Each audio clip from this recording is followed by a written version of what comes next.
Группа офицеров полиции сидела на скамейке возле полицейского участка, наслаждаясь обычным рабочим днем. Они обсуждали последние события, делились смешными историями и смеялись. Атмосфера была расслабленной, и никто не ожидал, что произойдет нечто ужасное. В это время мимо участка медленно шла старая женщина по имени Мэри. Она была очень хрупкой и с трудом передвигалась, опираясь на трость. Внезапно, споткнувшись о бордюр, она упала на землю.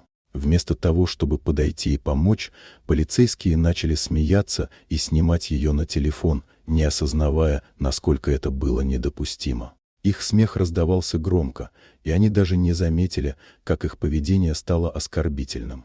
В этот момент подъехал начальник полиции, капитан Дэниел. Он вышел из машины и, увидев, что происходит, бросился к старушке. Подняв ее с земли, он с тревогой спросил, все ли в порядке. Когда он увидел, что это его мама, его сердце сжалось от гнева и стыда.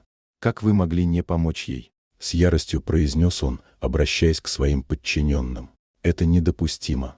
Полицейские замерли, осознав, что их бездействие обернулось позором. Они пытались оправдаться, но капитан не хотел слушать. Его голос звучал решительно. «Я не могу работать с людьми, которые не способны проявить человечность. Вы уволены». Офицеры, осознав всю серьезность ситуации, начали умолять Дэниела не увольнять их. Они раскаялись в своем поступке, понимая, что их смех был неуместен и жесток. Но капитан был непреклонен. «Вы должны понимать, что быть полицейским значит защищать и помогать, а не смеяться над теми, кто нуждается в помощи».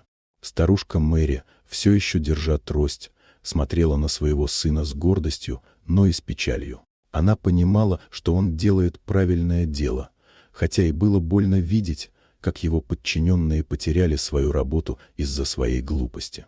Полицейские, оставшись без работы, ушли с позором, осознавая, что их действия не только разрушили их карьеру, но и подорвали доверие к полиции в глазах общества. В этот день они научились важному уроку о человечности, который, к сожалению, пришел слишком поздно. А капитан Дэниел, обняв свою мать, пообещал себе, что будет делать все возможное, чтобы вернуть уважение к своей профессии и чтобы подобное никогда больше не повторилось. Вот такая удивительная история. Дорогие друзья, если вам понравилось видео, поставьте лайк, а также подписывайтесь на канал, где найдете еще много интересного.